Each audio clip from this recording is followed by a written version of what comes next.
pasado ni nada, pero tranquilo, no una de esas aterradoras de las películas de terror, sino una con ventanas rotas.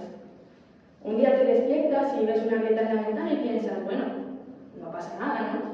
Pero luego viene una tormenta de tareas, de exámenes, de dramas de grupo, y de repente, crash, otra ventana rota. Y ahí estás tú intentando arreglarlo todo con cinta adhesiva y buenos pensamientos. Porque claro, cuando tienes 15 años, todo parece urgente. ¿Qué voy a hacer con mi vida? No lo sé. Si ni siquiera sé si prefiero el helado de chocolate de vainilla. Pero el problema no son las ventanas rotas. El problema son los vecinos. Los vecinos, o bueno, como yo los llamo, opinadores profesionales no solicitados.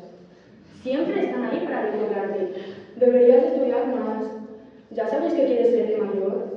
Yo a tu edad ya ganaba concursos de caligrafía y cultivaba mi propio huerto.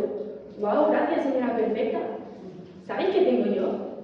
3 intentos fallidos de hacer un pastel de microondas y una lista con canciones tristes en Spotify. Pero no todo es tan malo, porque muchas veces una de esas ventanas rotas deja entrar algo genial, como cuando descubres que eres buena dibujando o que puedes aprender a tocar el ukelele viendo tutoriales en YouTube.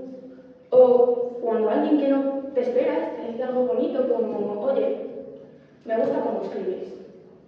Y hablando de escribir, ¿sabéis qué es lo más loco? Que toda esta etapa con todas sus ventanas rotas también es la que más historia te da. Porque nadie quiere escuchar cuentos sobre gente que tiene todo perfecto. Eso es aburrido. Lo interesante es la chica que se tropieza en las escaleras del instituto, pero lo disimula como si estuviera bailando.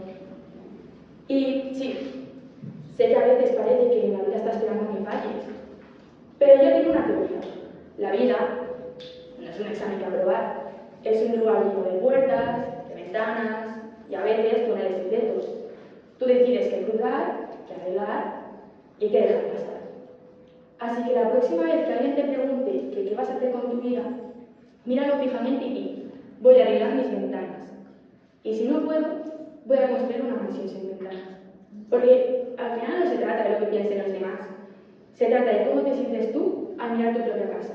Gracias y recordad, las ventanas rotas también dejan entrar